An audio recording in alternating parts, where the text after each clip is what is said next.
Place, Camille Bénet à la 5e place. Voilà pour l'essentiel de l'actu sportive. Liberté, diversité, proximité. Vous êtes sur RGB. Le 100% football amateur, c'est l'émission qui rassemble tous les amoureux du ballon rond pendant 1 heure. Autour d'une équipe de consultants, retour sur des résultats, sur un quiz, un débat, un coup de cœur, un coup de gueule, de la culture foot. En dernière partie d'émission, un invité sera avec nous pour revenir sur ses débuts, ses émotions, ses défaites, ses victoires, ses ambitions. Un acteur du ballon rond qui se livre comme il le fait rarement. On vous attend chaque semaine au 100% football amateur sur RGB 99.2 FM le lundi de 19h à 20h et réécoutez l'émission sur radio-rgb.net.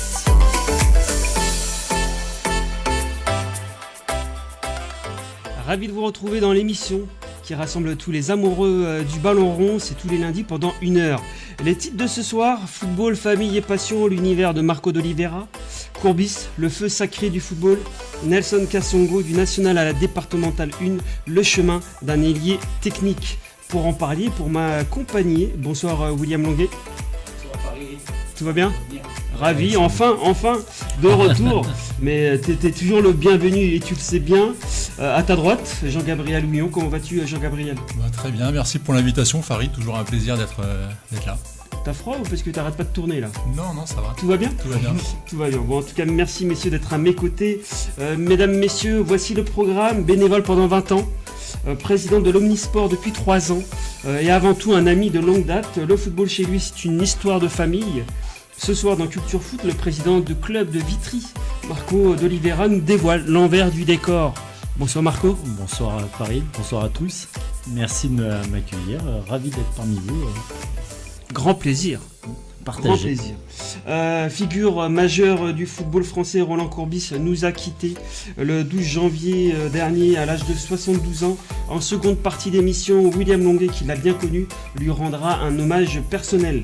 Reconnu pour sa technique et sa vivacité, Nelson Kassongo a fait ses armes au Restart, Bourges et Sanois-Saint-Gratien. Aujourd'hui, attaquant excentré à Herblay en départemental 1, il continue de faire parler son talent sur le terrain. C'est notre invité et interview ce soir. Bonsoir Nelson. Bonsoir Farid, bonsoir à tous, merci pour l'invitation. Plaisir partagé, messieurs, merci d'être ici. On va pouvoir démarrer le 21e numéro de la saison.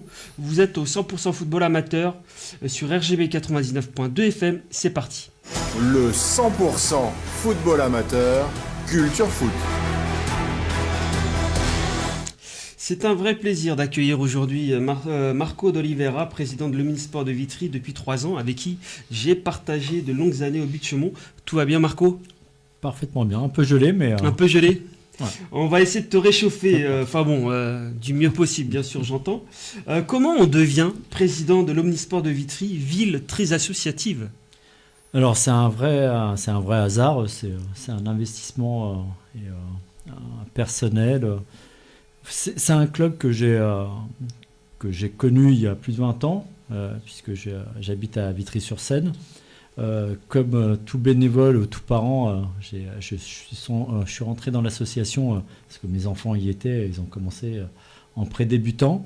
Très rapidement, je suis rentré bénévole, encadrant, et puis après, petit à petit, l'envie de découvrir et d'aider surtout, puisque c'est un club un peu particulier, et on s'investit de plus en plus, et on rencontre des gens avec qui on partage la même passion, la même vision du sport et du foot, et du coup, plus d'investissement de ma part. Il y a 3 ans, tu me dis si je me trompe, le club était peut-être en fracture, il fallait du sang neuf ?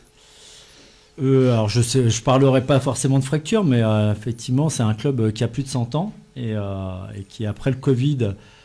comme tous les clubs amateurs, on a connu quelques difficultés, et puis après aussi la crise du bénévolat, tout ce contexte un peu défavorable. Malgré tout, le club avait quand même de très grosses bases solides qui a permis de passer toutes ces tempêtes. Et puis du coup, j'avais aussi envie de m'investir un peu plus et d'aider et d'accompagner toutes ces personnes. Donc voilà. Donc je suis rentré ce qu'on appelle dans le collectif le bureau qui nous permet de diriger l'Omnisport et le football en particulier. Tu fais bien d'en parler. L'Omnisport, 37 sections, 8500 adhérents. C'est ça, c'est un club. Donc, Je me suis renseigné un petit peu. Ouais. Alors, c'est un club qui a plus de 100 ans. Effectivement, il y a aujourd'hui 35, bientôt 37 sections différentes, donc 37 sports différents, qui vont des sports collectifs à des sports individuels, avec des tranches d'âge où on a, par exemple, en natation, les bébés nageurs. Puis après, on a aussi des sections qui accueillent des adhérents un peu plus âgés. L'année dernière, on avait dans la section course sur route un adhérent qui avait 90 ans. Donc voilà, donc c'est assez large. Bien. Un panel très large avec des sections où on essaye de développer aussi le sport féminin. Donc avec des sections, notamment le foot, où on essaye de développer le sport féminin. Et donc 8500 adhérents et surtout... je dirais plus de 500 bénévoles qui nous aident à encadrer l'ensemble. 500 bénévoles qui nous aident à encadrer toutes ces activités, puisque c'est quand même l'ADN du club. Tout tourne autour du bénévolat et de la solidarité pour pouvoir piloter tout ça. Qu'as-tu fait principalement en arrivant ? Alors moi, pas grand-chose, j'ai surfé avec... Non, mais... on était à une période où on avait besoin de se restructurer, de remettre un peu de... alors, un grand club, ça a aussi beaucoup de contraintes administratives, parce que du coup, on a aussi des subventions, on touche des subventions. Voilà. Donc, il y a une certaine organisation. Il y avait une équipe, il y a quand même une équipe de salariés qui nous aide au niveau de l'Omnisport et qui donc à temps plein ? À temps plein, évidemment. Aujourd'hui, on a en tout et pour tout 60 salariés, toutes sections confondues, dont une dizaine qui aident, qui accompagnent sur toute la partie support, donc qui va être le marketing, la communication, gérer surtout les installations sur les matchs ou les rencontres ou les différentes activités en semaine et en week-end. Et puis après, donc il fallait mettre un peu de lien entre tout ça, digitaliser aussi un peu ce club, donc des projets intéressants, et puis après aussi proposer de nouvelles activités, parce que aujourd'hui on voit émerger de nouvelles activités comme le futsal par exemple, au foot, plutôt du futsal tout court, puisque c'est quand même un sport un peu à part, même si on fait un peu l'assimilation, et je l'ai fait. Le taekwondo, sport qu'on avait il y a très longtemps, et on relance le taekwondo chez nous, donc voilà. Donc plein de choses à faire et intéressantes, et surtout avec plein de gens très intéressants. Donc voilà. Certainement. En ta compagnie, avant de laisser la parole à William et à Jean-Gabriel, est-ce que depuis que tu es arrivé, il y a un peu plus de présence en mairie aussi ? Alors, la mairie, on partage les mêmes convictions. Ouais. Bien, tu t'es bien renseigné. On partage les mêmes convictions sur le sport pour tous. Donc voilà, donc c'est très important, et effectivement on a la chance d'être accompagné par la mairie et d'être vraiment soutenu par la mairie, puisqu'aujourd'hui quand même on le voit, toutes les associations, le nerf de la guerre ça reste quand même les aspects financiers, et nous on a la chance d'être soutenus non seulement d'un point de vue financier par la mairie, mais aussi d'un point de vue installation, parce qu'aujourd'hui à Vitry on doit avoir 5 stades de foot, 3 complexes sportifs. Ça fait rêver. Donc voilà, des mises à disposition pour toutes les associations et de manière égale. Donc, ce qui est très, très intéressant pour nous. Très intéressant, en effet. Marco, je laisse la parole à Jean-Gabriel. Marco, on a un point commun, c'est que j'habite le 94 et qu'on suit le football francilien. Et quand on suit le football francilien, moi, j'ai toujours eu en tête les maillots en fait, qui étaient les maillots de l'US Vitry. Et je voulais savoir comment l'US Vitry est devenu l'ES Vitry. Alors historiquement, c'est plutôt, si j'ai bien imprimé gamme, c'était un club de foot, le CO, et après c'est devenu l'ES après dans les années 40. Mais on est implanté au niveau du Val-de-Marne surtout. En fait, à Vitry, on a 2 clubs et avec qui on s'entend très bien. Il y a le CA, qui est de la famille, et l'ES. Donc on a 2 clubs centenaires. Le CA qui avait une autre politique sportive et qui... Club de Bacambou ? Exactement. Enfin, Oui, Cédric était un produit issu de l'ES Vitry, hein, et après il est intervenu. Donc voilà, c'est le lien très fort qu'il y a entre les deux clubs, c'est une vraie famille. Mais il a été, en tout cas les prémices, c'est nous. Donc il faut le rappeler. Donc voilà, donc on vit ensemble et dans le Val-de-Marne on a une empreinte un peu différente, on a un ADN un peu différent qu'on entretient, donc c'est pour ça qu'on est un peu reconnu peut-être dans le Val-de-Marne. Certainement un peu beaucoup même. William, une question. Non, moi, pour avoir fait partie d'un club aussi omnisport, je pense que la grande difficulté, c'est surtout l'implication que tu dois avoir. Omnisport, ça doit être très compliqué. Et est-ce que tu as des problèmes interdisciplines, j'ai envie de te dire, par rapport, parce que, bon, à un moment donné, ça a touché la Nationale 3, donc forcément, il y a des moyens financiers qui doivent être mis en œuvre. Moi, j'ai connu ça aussi à Drancy avec la Jeanne d'Arc de Drancy, qui était un club aussi omnisport avec son président emblématique Alain Mellet. Donc, les questions, c'est de savoir est-ce qu'il n'y a pas trop de jalousie à mon avis, c'est peut-être la grosse partie de ton travail, peut-être intersection par rapport à tout ça, quoi. Est-ce que tu donnes pas trop pour le foot et pas assez au basket ou je sais pas. Est-ce que tu priorises, tu favorises? Alors pas du tout, au contraire, bien au contraire. Alors déjà parce que la philosophie de l'ensemble des dirigeants et historiquement, et on continue à nourrir cette philosophie, c'est vraiment le partage et la solidarité. Donc toutes les sections sont solidaires et on partage la même philosophie du sport. Donc vraiment, l'idée, c'est le sport pour tous, quel que soit le niveau. Donc l'idée, c'est de permettre à des gens qui peut-être sont un peu moins habiles, moins coordonnés, de quand même pratiquer leur sport. Mais s'ils veulent pratiquer à un plus haut niveau, pratiquer à un plus haut niveau. Alors, en fonction des différentes sections, forcément, on a des problématiques. L'année dernière encore, on avait le rugby qui jouait en Fédéral 3. On a le patinage où on a eu pendant très longtemps Bérénice Mahé qui était pressentie pour aller aux JO. Enfin voilà. Donc il faut jongler entre le sport pour tous, le sport de haut niveau, la solidarité. Il y a une règle très importante, c'est que par exemple, nous, les subventions qu'on touche, quelles qu'elles soient, sont réparties de manière équitable et égale entre toutes les sections. Voilà. Donc, il n'y a pas de... Après, chaque président de section, je pense, essaye de trouver via le sponsoring ou le mécénat des choses par rapport aux sportifs. Ouais, et ils ont... alors, on essaie de manière globale de mutualiser parce qu'on est beaucoup plus fort ensemble et forcément, si on arrive à trouver des sponsors, on a toujours plus de visibilité avec 8000 qu'une section seule.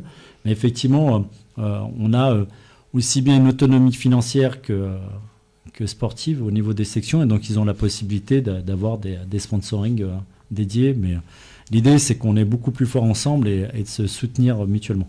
Attention, Marco, on est bientôt au municipal, donc ça ressemble à un slogan de politique. Attention à toi. Ah bah, faut mieux être, tu vas viser à cette époque-là, vaut mieux être bien avec la municipalité. Exactement, mais je fais confiance à Marco. Pour revenir un peu au football, quand tu compares le football amateur d'aujourd'hui à celui d'il y a 10-15 ans, qu'est-ce qui a le plus changé selon toi? Les joueurs, les parents, le système autour? Je pense que je vais enfoncer une porte ouverte. Hein. On a tous les mêmes problématiques dans les clubs amateurs qui sont d'abord les parents. La violence entre quartiers et puis entre joueurs, c'est des phénomènes qu'on a un peu de mal à endiguer et qu'il faudrait qu'on endigue, qu'on travaille ensemble pour pouvoir s'en débarrasser. On a les mêmes problématiques partout. Et puis après, nous, on a un vrai sujet, et c'est que de permettre à toutes les personnes que les sports restent accessibles à chacun. Aujourd'hui, on le voit malheureusement, parce que je ne parlerai pas de projet Mbappé parce que c'est quand même un peu trop marketing, et Mbappé, le pauvre, on l'affuble d'un projet qui n'est pas le sien, mais de permettre quand même aux gens que le foot reste accessible. Aujourd'hui, il y a certains clubs qui pratiquent des cotisations qui sont difficiles, surtout quand vous venez d'un milieu populaire où vous êtes plusieurs dans la famille. Donc, nous, on a par exemple pour le foot une cotisation à 130 € pour permettre à tout le monde de pratiquer. Ouais. C'est assez rare quand même pour le souligner, le rappeler. Avant de laisser de nouveau la parole à Jean-Gabriel et à William, comment tu passes, Ça, c'est une question qu'on m'a posée dans mon entourage à ton égard, bien sûr. Comment tu passes du calme en plateau à l'engagement que tu pouvais avoir, voire plus, sur les terrains de foot, avec les buts de Chaumont notamment? Alors, j'ai toujours ce côté un peu engagement et je lâche rien. Mais alors forcément, l'âge a fait qu'on est, on est peut-être un peu plus calme. Après, c'est aussi les personnes avec qui je suis au quotidien qui m'ont tu veux dire que tes coéquipiers au Chaumont te poussaient à un engagement Non, je dirais que c'est plutôt aujourd'hui les gens avec qui je suis qui me rendent plus calme et plus à l'écoute et avec plus d'empathie. Voilà. Bon, très bien répondu, Marco. Je laisse de nouveau la parole à Jean-Gabriel. Oui, Farid disait qu'il y avait 8500 adhérents à l'entente sportive. Je suppose que le football doit être de loin le premier en nombre d'adhésions.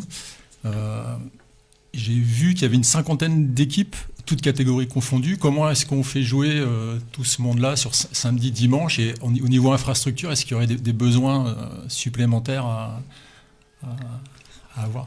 Alors, j'ai envie de te dire oui tout de suite. Alors, on est sur la section foot, on est 1500. 1500, dont seulement à peu près 150 filles. Donc, c'est pas beaucoup. Voilà, ça c'est un point qu'on pourra peut-être aborder, la féminisation du foot. On a réparti nos équipes de manière à qu'on ait ce qu'on va appeler la partie compétition, donc des équipes inscrites dans les compétitions de district régionales pour pouvoir faire de la compète, et après ce qu'on va appeler nous de l'académie pour permettre à chacun d'avoir des matchs et d'évoluer. C'est des championnats pédagogiques qui permettent aux enfants d'évoluer à leur niveau et de pouvoir progresser à leur vitesse. Donc aujourd'hui, oui, on a une 50aine d'équipes qui jouent tous les week-ends. On a 3 salariés qui sont dédiés à cette organisation-là. Comme je le disais, nous, on occupe tous les terrains, tous les week-ends avec la mairie. Donc c'est un jeu. Le week-end, si on doit passer sur tous les terrains, en fait, on prend son vélo et puis on fait au moins 5 stades et on y passe toute la journée. Donc c'est un peu une organisation un peu compliquée. Mais heureusement, j'ai la chance d'avoir 3 salariés au niveau du foot qui organisent tout ça. Et puis aussi la mairie qui nous met à disposition. Pas qu'à nous, parce qu'on a tous les autres clubs. Hein. Tout à l'heure, on parlait du CA. Donc on est plusieurs à utiliser ces installations. Avant de laisser la parole à William, promis, je te la redonne après, mais dans mon oreille, on me dit qu'on est submergé par des questions au standard te concernant. Donc je vais donner la parole à quelqu'un en direct. Allô ? Oui, bonsoir. Bonsoir. Vous avez une question, je crois, pour notre invité Marco. Tout à fait. Bonsoir Marco. Bonsoir. Entre ton rôle de président et ton rôle de papa de 3 enfants sportifs, est-ce qu'il te reste encore un peu de temps pour être juste mon mari ou je dois prendre rendez-vous avec le secrétariat ? Très bonne question. Hein. Il faut prendre rendez-vous, effectivement.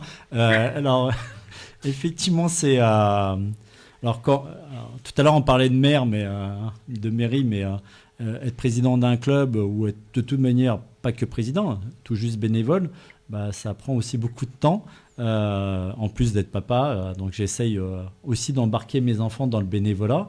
Ils l'ont été, pas assez à mon goût, hein, mais aujourd'hui... Madame aussi. Et madame aussi, effectivement, elle a été présidente de la section GR. Et bénévole au foot aussi. Hein. Et bénévole au foot, effectivement. 12 ans au foot. Hein. et non, mais mes enfants continuent à pratiquer et dès qu'ils ont un peu le temps, ils m'aident dans l'encadrement, notamment à l'école de foot. Bon. T'as remarqué, hein, j'ai reconnu la voix. T'as reconnu la voix, je présume. Et j'ai pris la place de Jean-Pierre Foucault, sacrée soirée. Donc, merci en tout cas, Auréa, pour la bonne question que tu as posée en direct. Merci à vous. Merci à vous. À très bientôt. Merci. À bientôt. Je te laisse la parole, William. En fait, elle m'a un peu coupé la chic parce que j'allais demander s'il était à la retraite et si tel était le cas, combien de temps il estimait passer au bord des terrains. Alors déjà, rien que président d'un club de foot de 1500 licenciés, c'est énorme en termes temporels. Et je voudrais savoir, les autres sections, etc., tu dois t'y déplacer également, je suppose. Donc, stade nautique, etc., comment tu fais et combien de temps ça te prend exactement pour que nos éditeurs soient au courant que si un jour ils veulent se présenter à la présidence d'un club de foot réfléchissent à 2 fois quand même. Ou omnisport, il faut y réfléchir parce que c'est un réel investissement. Alors, il faut tirer un gros coup de chapeau, je pense, par rapport à ça. Alors, effectivement, c'est un investissement personnel, mais c'est aussi de la passion et des échanges et plein de bonnes choses qu'on découvre à chaque fois. Ça prend beaucoup de temps. Je ne cache pas qu'il vaut mieux. Aujourd'hui, on a de plus en plus de personnes qui sont retraitées, qui cherchent des choses à faire. Je les invite à venir dans le bénévolat associatif et venir notamment prendre ses responsabilités. Après, pour piloter, on a une organisation un peu particulière. On a beaucoup de collectifs. C'est moi qui suis présent, mais je suis un peu la partie visible de l'iceberg. On est nombreux. Donc, pour s'appuyer sur ce pilotage-là, dans chaque section, il y a une dizaine de personnes à chaque fois qui organisent, qui dans les bureaux. Il y a un président dans chaque section. Exactement. Donc après, effectivement, je passe pas assez de temps, en tout cas pas le temps que j'aimerais passer sur tous les terrains, sur tous les stades ou même les gymnases pour pouvoir rencontrer tout le monde. Donc on le fait tout au long de l'année et puis après on a un peu plus de calme au mois de juillet, souvent entre le 15 juillet et le 15 août où c'est un peu plus calme. Mais globalement, oui, ça prend tous les jours et tous les week-ends tout au long de l'année. Tout au long de l'année. Bravo Marco. Question courte, réponse courte. Ta conception du football, le résultat avant tout ou la beauté du jeu? Alors, je vais te surprendre. C'est ce là solo. Voilà, mais je vais te surprendre. Je vais dire la beauté du jeu. Hein, alors. Avec ce que tu as dit tout à l'heure, c'est pas plausible. Voilà. Non, mais j'ai fait confiance là-dessus. Mais bon. J'ai une conception du football où c'est plus la beauté parce que j'ai toujours pensé que si on était capable de produire du beau jeu, on était capable d'avoir derrière après des résultats. Question piège, je ne sais pas. Pépé ou Cristiano Ronaldo? Je dirais que en tant que Portugais, Ronaldo, mais mon style de jeu est plus proche du Pépé. Comme vrai. La coupe. C'est pas faux. C'est pas faux. Sur le terrain, tu étais plus proche de quel artiste? Laurent Blanc ou Domenech? J'aurais presque dit Dimeco, le grand. Ah oui. On commence à se faire une idée quand même un peu plus sérieuse de Marco. Dernière question quand même Marco, tu l'as dit, très disponible malgré ton travail, parce que tu as quand même un travail à côté. Comment tu arrives à gérer tout ça et est-ce que tu arrives à déléguer aujourd'hui? Alors, c'est ce que j'allais dire, c'est quand même plus les équipes des sections et puis plutôt les salariés qui font. Voilà, moi je viens plutôt pour piloter et puis échanger avec eux et puis, parfois donner une orientation ou échanger pour leur donner des pistes, mais au quotidien, c'est les équipes salariées, les bénévoles, les apprentis qui font le plus. Hein. Globalement, je fais 1% du travail qu'ils font. Ouais, mais c'est important d'avoir un commandant dans un avion quand même, un pilote. Alors, c'est important aussi. On n'est même pas on est plus dans la notion de capitaine d'équipe, voilà, où on est là plutôt pour échanger et pas de commandant. On est vraiment une équipe et on le fait ensemble et on décide ensemble. Et parfois, je donne mon avis, mais si la majorité on va dire, à une autre opinion, on suit la majorité parce qu'on est un collectif avant tout. Bon, je comprends bien maintenant pourquoi Vitry se porte en bonne santé. Merci Marco d'avoir répondu à toutes mes questions. Tu ne bouges pas. Tu restes encore avec nous. Il fait chaud ici, donc je reste. Tant mieux. Merci en tout cas d'avoir répondu à toutes nos questions. Vous êtes sur RGB 99.2 FM. C'est le 100% football amateur. On rend hommage à Roland Courbis. Coup de cœur, coup de gueule. Il laisse le souvenir d'un personnage unique à la fois haut en couleur et captivant, proche des gens et d'une grande simplicité. C'était toujours un vrai plaisir de l'entendre à la radio et notamment du côté de RMC. William Longuet lui rend hommage ce soir. Alors je ne sais pas ce que je peux vous dire de ce qui n'a déjà été dit sur Roland. Voilà, tout le monde... Je pense que RMC a fait une émission complète sur une journée, le lendemain de son décès, si ce n'est que parce qu'on est dans une émission du foot amateur, vous dire qu'il était très proche du foot amateur et qu'il de manière c'est le caractérisait, hein, son humilité, sa simplicité. On pouvait lui présenter n'importe qui. Voilà, moi, quand il est venu même à Clessouilly en Coupe de France, quand on était arrivé au 7e tour, parce que c'était la première fois qu'on accédait à ce tour-là, il était venu, il avait pris des photos, bu des cafés avec tout le monde, il était les enfants, etc. Voilà, c'était la générosité même. Exactement. Et puis toujours de bons conseils, quoi, sur des petites astuces. Et puis il prédisait l'avenir. Et souvent, il avait raison. Souvent. Il était très bon dans les pronostics, notre ami Courbis. Oui, il avait ce caractère un peu joueur, ouais. Un petit peu beaucoup, ouais. Non, mais c'est vrai, il faut le rappeler. Voilà, après, mais très proche du foot amateur qu'il respectait profondément. C'est vrai. C'est ça le plus important. Voilà, il était vraiment très, très pointilleux là-dessus. Et puis, c'était peut-être lié aussi à son parcours. Et puis voilà, quoi. Après, tout a été dit sur Roland. Peut-être pas tant que ça, parce qu'on a quelqu'un au téléphone, Michel Milosevic, qui l'a connu du côté de Bordeaux. Allô ? Oui, bonsoir. Salut Milo. Bonsoir Milo, comment vas-tu ?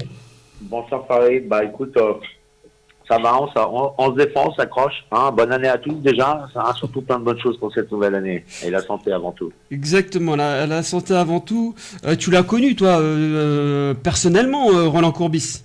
Oui, j'avais passé une soirée encore avec lui en décembre, il y a un an, pas ce décembre qui vient de passer. On avait passé 1 heure ensemble à une soirée avec David Ginola, Alain Pedretti, un bon ami à Alain, et on avait passé 1 heure ensemble avec Roland à discuter, parce que Roland, c'est quand même un grand souvenir pour moi. Je devais partir à Cannes, et quand il est arrivé, et j'ai préféré rester parce qu'il est arrivé à Bordeaux, parce que j'avais eu des amis qui l'avaient eu comme coach, et puis j'ai passé une année inoubliable. Voilà. Ouais, comme lui, vous tous les deux, vous avez eu le nez creux, comme ça, vous avez passé des bons moments ensemble.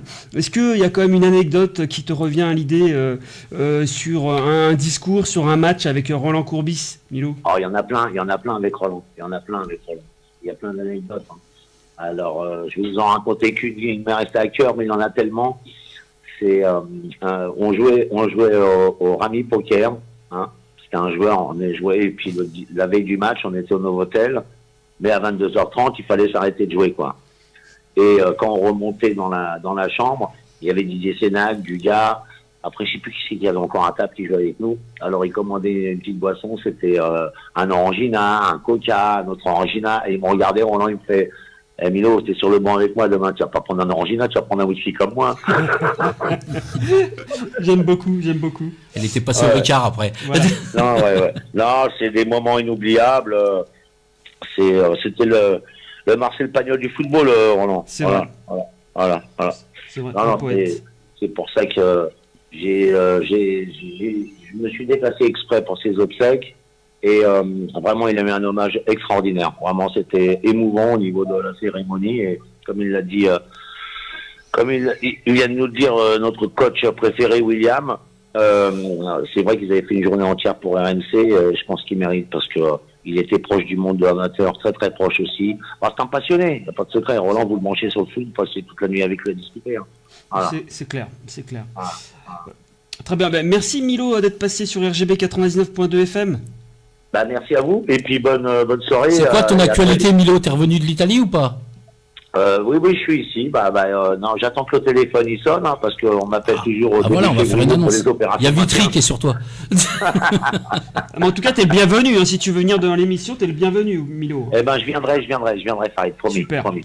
Merci Avec en tout plaisir. cas d'être passé. Merci à vous, bonne soirée. À très bientôt. À très vite, ciao. Jean-Gab, je pense que tu voudrais aussi ajouter un mot sur Roland Courbis. Alors moi, je ne l'ai pas connu personnellement, mais comme tout passionné de football, j'ai été touché en fait par son décès. Et je me rappelle, moi j'ai connu le joueur Roland Courbis au milieu des années 80, quand il finissait sa carrière du côté de Toulon. Toulon, dont il a été quasiment entraîneur-joueur, donc il a été directeur sportif. Et c'est l'époque du Toulon où il y avait beaucoup de poètes. Oui, il y avait Luigi Alfano comme poète derrière. Ouais. Il y avait Bernard Pardo au milieu. Il y avait Delionis comme buteur. C'est la pub Gillette G2. Oui. Un qui redresse le poil, un qui coupe le poil. C'est comme ça qu'on les appelait. Et puis dans la journée d'hommage de RMC dont on parlait, moi ce que j'ai retenu en fait, c'est le Roland Courbis que je connaissais pas forcément, qui était très accessible avec tout le monde quand il travaillait chez RMC. Il discutait aussi bien avec les techniciens de la radio qu'avec les stagiaires, et ça pouvait durer extrêmement longtemps. Donc Il y avait un côté très, très humain chez Courbis, et je pense que ça se ressentait en fait quand on l'entendait parler. Nelson, est-ce que tu as un mot en particulier au sujet de Roland Courbis? Est-ce que toi, tu buvais ses paroles également à la radio? Après, je pense que c'est une source d'inspiration dans le monde du football. C'est pas ma génération, mais moi, je retiens ses discours. Je sais que voilà, c'était un entraîneur de caractère, entraîneur à l'ancienne.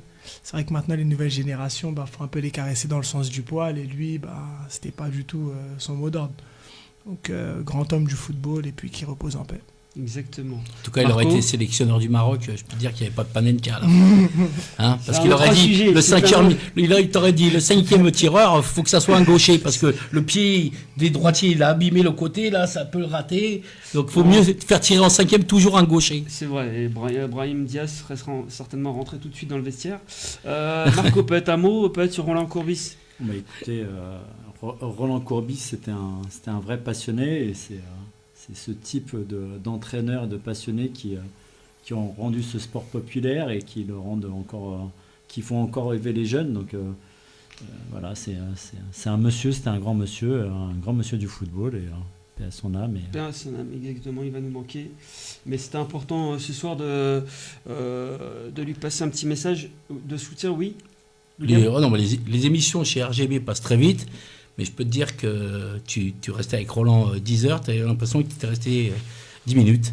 Ou quand tu restais 10 minutes, tu pouvais rester 10 heures. Parce que c'était ça. C'est vrai, j'ai failli l'avoir de nouveau cette année, malheureusement. Voilà, la maladie l'a emporté. En tout cas, paix à son âme. Merci, messieurs, d'avoir réagi. Si, pour l'anecdote aussi, on pourrait rajouter que le jour de son décès, moi je suis allé au parc, donc c'était PFC en Coupe de France. Oui. Et je peux te dire qu'il y avait l'ombre de Roland qui était sur le terrain pour que l'élimination du PSG, parce que la fois où il aurait pu être champion avec Marseille, c'est le PSG qui lui a volé un petit peu avec Bordeaux. Exactement. Donc j'ai pensé direct à ça, je ne sais pas pourquoi. C'est vrai que c'était grand palmarès de grandes équipes, mais il n'a jamais été couronné roi de France. Exactement. Roland Courbis. Il aurait pu. Il aurait pu. Sans Faïnduno. Entre autres. Toujours en compagnie de Jean-Gabriel et de William, on termine avec un CV plus long qu'un bras. Le 100% football amateur, l'interview. Attaquant excentré, reconnu pour son aisance technique et sa rapidité, Nelson Kassongo a porté les couleurs du Red Star et de Bourges.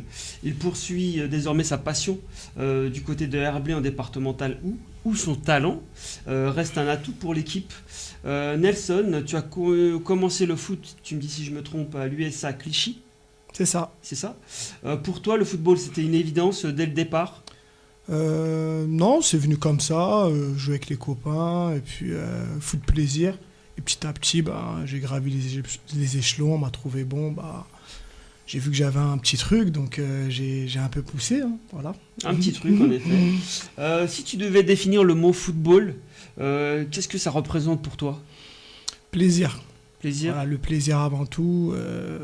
Moi, le football, c'est un ballon avec une bande de copains, on joue et puis on s'amuse, quoi. Encore aujourd'hui? C'est différent après en grandissant. Donc, je préférais le foot de quand j'étais gamin que le foot de maintenant. Mais voilà, il y a toujours cette flamme-là à 34 ans. Sinon, je m'occupe de mes enfants et j'arrête. Bien sûr. En tant que joueur, tu as évolué dans une douzaine de clubs ou une dizaine de clubs différents, de Sannois à Bourges, en passant par Saint-Olomone. Pourquoi autant de changements de club? Après, par rapport à ça, d'être joueur Red Star, je suis resté quand même assez longtemps. Mais au niveau de la bougeotte, je me suis posé les bonnes questions. J'ai vu qu'au niveau, pour être professionnel, ça allait être compliqué. Donc, à la suite de ça, je me suis recyclé dans le monde amateur, qui est très bien, qui a un bon niveau. Et après, c'est des opportunités. C'est des opportunités, aucune tension avec des entraîneurs? Il y a déjà eu par le passé. Mais bon, après, je pense que... On ne peut pas savoir lesquels? Quel club? On a échangé et puis... non, je pense qu'on va laisser le passé derrière. On n'est pas là pour... Je pense que maintenant, j'ai 34 ans. Et puis, ce qui s'est passé avant, maintenant, c'était avant. On voit de l'avant. Mais comme partout, après, voilà, moi, je suis un joueur de caractère. Donc, des fois, ça clash. Mais dans le bon sens du terme, c'est toujours en faveur de l'équipe et pour le collectif. Donc voilà, c'est pas de l'animosité mal placée, on va dire. Tu as parlé du Red Star, tu as été formé par le Red Star. Tu faisais même partie du groupe pro qui a été champion de France en national. Exact. C'est ça. Qu'est-ce que cette expérience t'a appris? Déjà, moi, je suis issu du, on va dire, il n'y avait pas de centre de formation, mais voilà, je fais partie de la formation danaise. Donc, pour moi, déjà, porter les couleurs du Red Star et passer d'une équipe amateur et un peu toucher, on va dire, le monde pro, à l'époque, c'était compliqué. Donc, tout de suite, voilà, on va dire, on est l'étoile montante. Après, il y a un step, par contre, entre le monde amateur et le monde pro.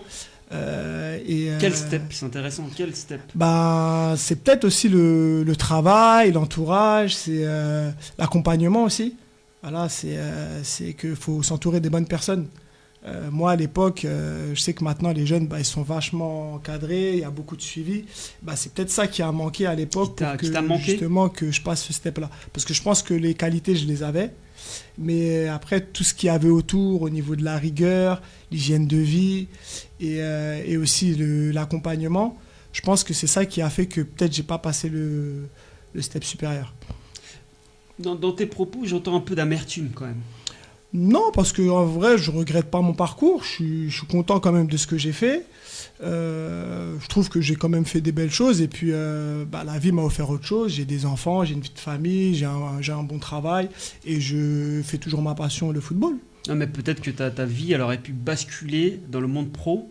Et peut-être qu'aujourd'hui, je t'aurais juste au téléphone parce que tu serais, je sais pas, en Italie, en Espagne ou au Portugal. Peut-être j'aurais peut-être été malheureux aussi. Peut-être. Là, je suis épanoui, je suis heureux et la vie, elle est Tu belle. penses que l'un n'empêche pas l'autre? Je pourrais pas le dire ça. Après, je vois pas l'avenir. En tout cas, je sais que maintenant, moi, je suis heureux et avec le foot et avec ma vie de famille. Chose que peut-être avant, où je priorisais, j'avais d'autres priorités, où là, j'ai été déçu et maintenant, là, je suis totalement épanoui dans ma vie. Tant mieux, Nelson. Je laisse la parole à Jean-Gabriel. Toujours pour parler du Red Star, on en parlait un petit peu avant l'émission. Tu disais que tu avais passé 4 années au Red Star et la dernière année, c'est l'année dont parlait Farid où le Red Star est champion et monte en Ligue 2, c'est ça? C'est ça. Et tu as joué avec David Bellion. Quel souvenir tu gardes de cette année-là? Même si je sais que tu n'as pas forcément joué beaucoup, mais il y avait quand même une dynamique qui était présente. Et puis est-ce qu'aujourd'hui tu es toujours supporter du Red Star? Concurrence, parce qu'il jouait un peu au même poste, en tout cas attaquant. Après, David Bellion, c'était vraiment, on va dire, le grand frère, dans le sens où il m'a donné beaucoup de conseils, malgré que j'ai pas beaucoup joué. J'ai un peu échangé avec lui par rapport à lui, il a joué à Manchester, donc comment était Cristiano à l'entraînement, c'était des questions tout de suite et franchement quelqu'un de très humble, m'a ouvert la porte, toujours là à m'accompagner, on est parti manger ensemble, alors que moi j'étais le petit jeune qui sortait de l'équipe réserve. Et franchement, il m'a considéré comme un vrai coéquipier. Ça veut dire qu'on rigolait ensemble et tout, et je garde des bons souvenirs de lui. D'ailleurs, j'ai toujours son contact. William, une question pour Nelson. Il n'a pas répondu à la deuxième question. Il lui a demandé s'il était encore supporter du Red Star, qui est un club qui tient à cœur, que tout le monde tient à cœur, parce que là, ils sont pour l'instant deuxième de Ligue 2, donc potentiellement. Pas très loin de 3. Ouais, voilà, et potentiellement promu à la R1, ça sera à la Ligue 1, pardon, la R1. Je suis fatigué. Lapsus. Ouais, voilà, révélateur. Et donc, ça serait peut-être le 3e club parisien qui pourrait accéder à l'élite. Donc voilà, Boer, tous en vert à Boer, tout ça. C'est tout ce que je leur souhaite, parce que franchement, le public là-bas, j'en garde que des bons souvenirs. Ouais, faut savoir que nous, même en jeunes, même sur les déplacements, le public, des fois, il nous suivait. Donc c'est pour vous dire que la ferveur qu'il y a tout autour du stade Boer. Et oui, toujours un supporter du Red Star. Après, c'est vrai que je suis un peu plus détaché. Maintenant, je regarde de plus loin. Mais ça serait fort s'ils arrivent à passer le cap de la Ligue. Je leur souhaite vraiment ça. Voilà, là, il a répondu à la seconde question. Donc, à ta question. Maintenant, c'est ma question. Non, nous, on va parler d'avenir. Perso, les joueurs à Herblay. Donc voilà, raconte-nous un petit peu la première division de district. Comment ça se passe actuellement? Je crois que vous avez repris la place de leader là, donc voilà. Ça fait peut-être moins rêver que le Restart et la Ligue. Il faut savoir qu'Herblay, sa présidente, pardon, j'allais dire son président, mais bon, c'est mari et femme, donc c'est un peu pareil, que j'ai bien connu à Saint-Leu. Ça fait 3 années consécutives qui monte, et là donc l'année prochaine, ça serait la R3, donc. Quel est le programme, le projet, les installations, tout, est-ce que tout est prêt? On veut tout savoir. Voilà. Donne-nous les coulisses un peu. Les ambitions, ça a été clair. Nous, on vise la montée. Moi, je suis arrivé à la trêve de l'année dernière de l'Isle-Adam. Du coup, moi, je travaille à 5 minutes de Herblay. Donc, ça me facilite. Après, les joueurs qui sont là-bas, c'est des joueurs que je connais, que j'ai côtoyés, avec qui on a joué. Ouais, qui ont joué à un certain niveau aussi. Voilà, qui ont joué au-dessus. La direction, je la connais par le passé, du coup, vu que j'ai joué à Saint-Leu. Et franchement, ça n'a pas été compliqué d'aller à Herblay, même si on me dit première div. On a un bon groupe. Au niveau de l'équipe, on a des joueurs de qualité. Et normalement, notre ennemi, c'est nous. On va dire que c'est nous, en respectant bien entendu l'adversaire, match après match. Mais si on joue à notre niveau, je ne pense pas qu'on aura des difficultés pour monter. Vous êtes en concurrence avec qui là pour la montée? Il y a Franconville. Ce week-end, on va à Vauréal, un match important. On peut les mettre à 5 points. Une équipe jeune qui joue, très joueuse. Et on a Taverny, du coup, on est passé ce week-end devant eux et on a 1 point d'écart. Donc je pense que c'est les 3 équipes qui peuvent vous concurrencer. Qui peuvent nous concurrencer, mais je pense que si on joue à notre niveau et on respecte l'adversaire et on reste humble, on pourra passer ce step de montée de première division départementale en R3. Nelson, forcément, je me suis renseigné à ton sujet. Bon, malheureusement ou heureusement, je ne sais pas, que des échos positifs. Bonne mentalité, toujours humble. Tu t'es toujours bien adapté dans chaque club où tu es passé? J'ai pas de problème, moi, au niveau du collectif. Généralement, ça match. Avec les coachs aussi. Après, comme je vous ai dit, voilà, on échange, on discute. Des fois, on est en désaccord. Mais toujours dans le sens du collectif. Donc après, j'ai l'habitude d'avoir des ambitions, que ce soit dans la vie ou que ce soit dans le football. Donc l'objectif, ce sera toujours la victoire. Après, il y a la manière de faire aussi. Et il y a aussi le jeu qu'on peut mettre en place. Mais c'est vrai que généralement, je suis dans des clubs où il y a des objectifs souvent élevés. Et l'objectif, c'est la victoire. Et de les réaliser, en effet. Tout à l'heure, Marco en parlait en tant que président, toi en tant que joueur. Selon toi, le football amateur a-t-il bien évolué ou pas? Moi, quand j'ai commencé le football en amateur et à maintenant, ça a beaucoup changé. Ce que je disais tout à l'heure par rapport à des coachs comme Roland Courbis, les coachs que j'avais par le passé, les coachs de maintenant, je dirais pas qu'ils sont plus lisses, mais dans les discours, on va dire que des choses que des jeunes font maintenant, moi à l'époque, par exemple, quand on parlait du Red Star, je pouvais pas me permettre. C'est-à-dire dans le sens où le fait d'aller porter le but, de ramasser le matériel, nous, c'était systématiquement nous, mais maintenant il faut demander. On n'avait pas le pouvoir de dire non. Et maintenant, un jeune qui vient de commencer, qui a pas fait très bon exemple, c'est vrai. Il peut se permettre de ne pas porter le matériel, il peut se permettre de ne pas venir aux entraînements. Et tout ça, je pense que ça va faire réagir William. Et toutes ces choses-là, c'est des choses qui se perdent et c'est dommage. Justement, c'était ça qu'il y avait dans l'amateur, c'était qu'avant on avait faim. Et je trouve que c'est les jeunes de maintenant. Et le respect, je trouve aussi. Ils ont moins faim. Après, maintenant, je pense que les jeunes aussi, quand même, il y a certains, c'est des bosseurs et il y a du talent. Voilà, il y a du talent parce que c'est vrai que le football, c'est un sport populaire, c'est accessible pour tous et il y a plus de moyens, il y a plus d'accompagnement, il y a plus de visu.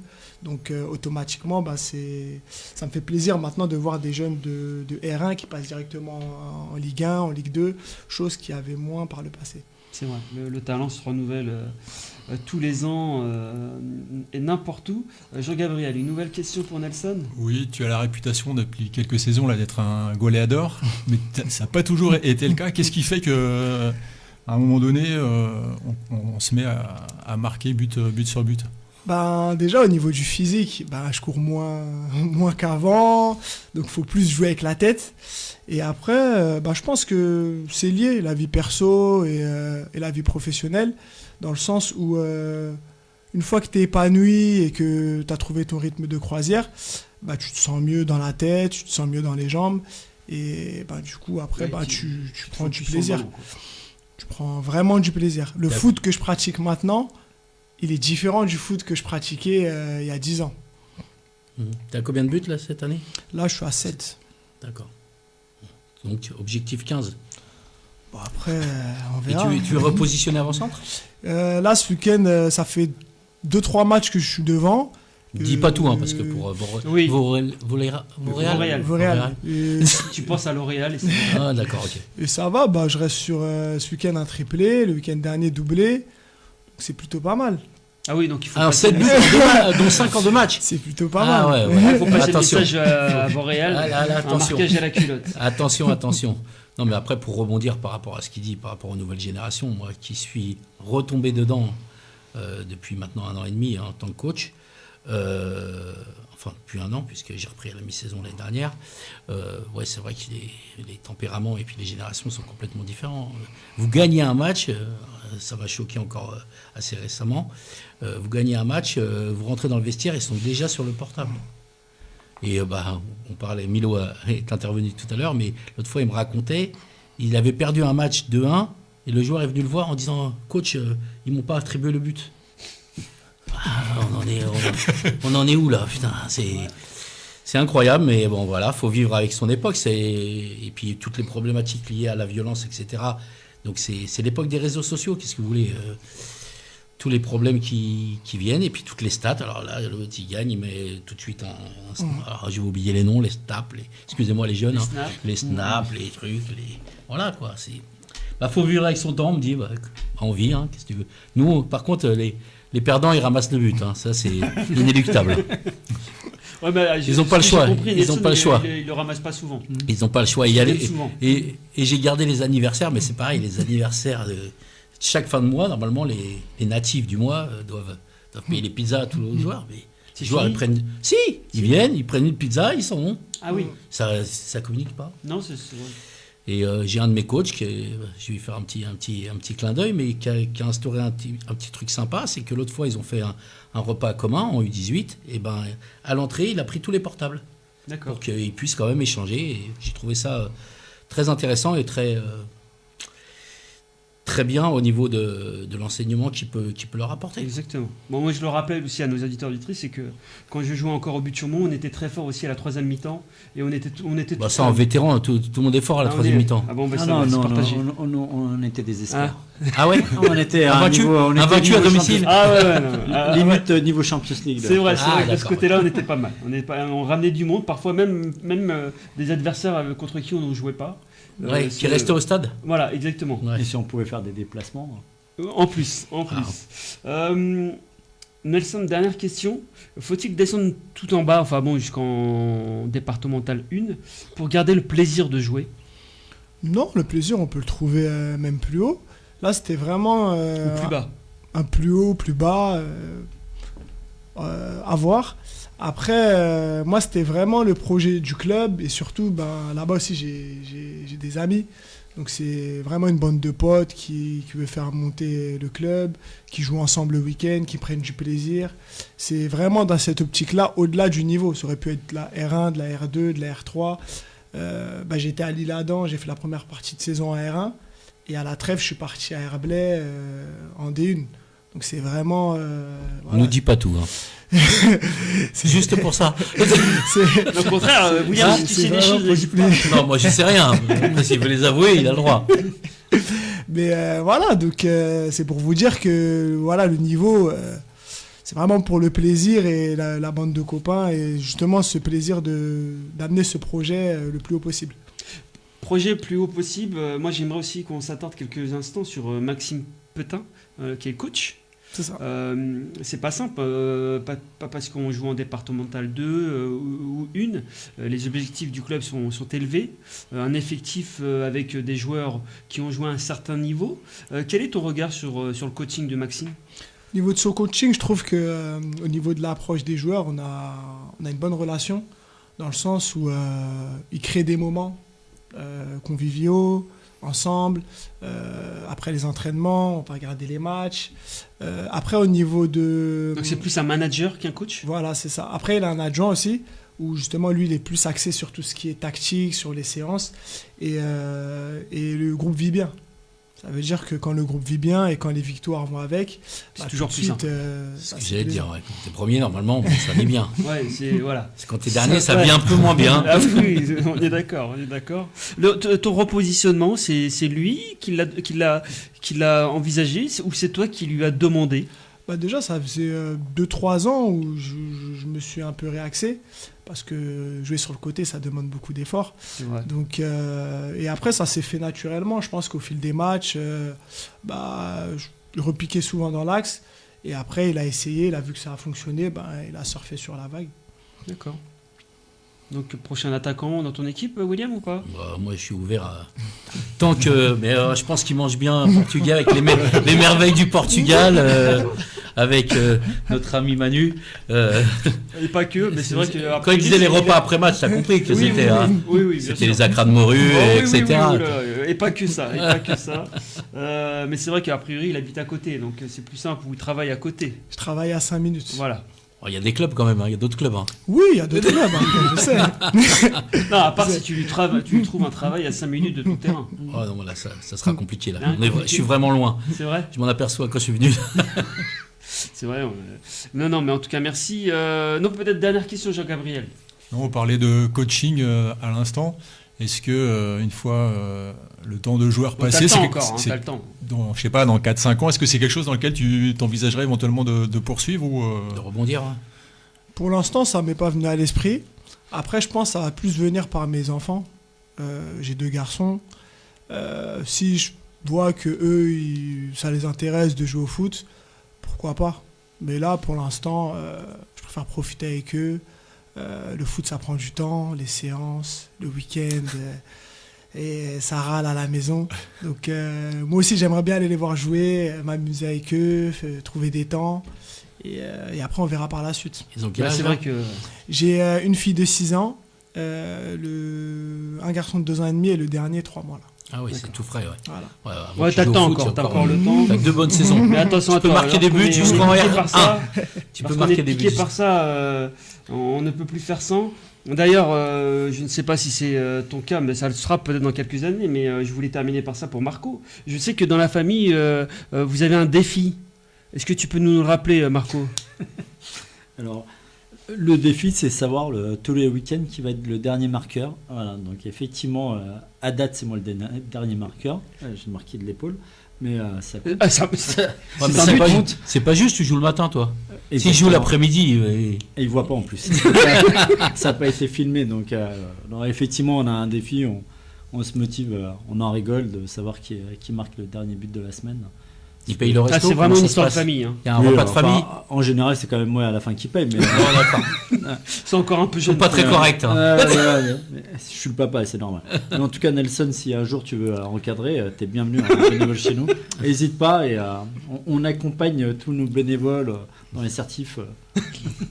Mais d'ailleurs, est-ce que tu as marqué un but de l'épaule dans ta carrière ? Je crois pas. Ah. Je suis en train de réfléchir. Non. Non ? Comme quoi. T'as réfléchi vite, t'as pas marqué le but. J'avais marqué quand même. Oui, il a marqué quand même. Non, mais bon, comme quoi, de toute façon, ça sert. Hein. L'important, c'est que ça rentre dans les filets. En tout cas, merci Nelson d'avoir répondu à toutes nos questions. Merci à toi, Farid. Merci à vous, le plateau. Oui, on arrive à la fin de l'émission. Il est 19h55. Comme à chaque fois, dernier tour de table. Jean-Gabriel, merci d'être passé. Merci pour l'invitation, puis merci aux invités, et puis c'était très bien d'avoir rendu un petit hommage à Roland Courbis. C'est vrai. Merci Jean-Gabriel. William. Merci à toi. Merci pareil, d'être revenu. Oui, écoute, les emplois du temps sont de plus en plus compliqués.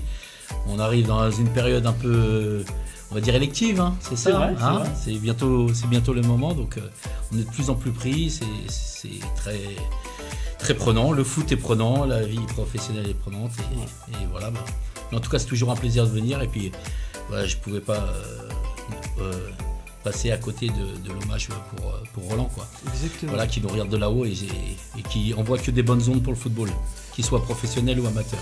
En effet. Marco, merci aussi d'être passé. Merci à vous pour cet échange. Très agréable et au plaisir de vous revoir sur les terrains et ailleurs.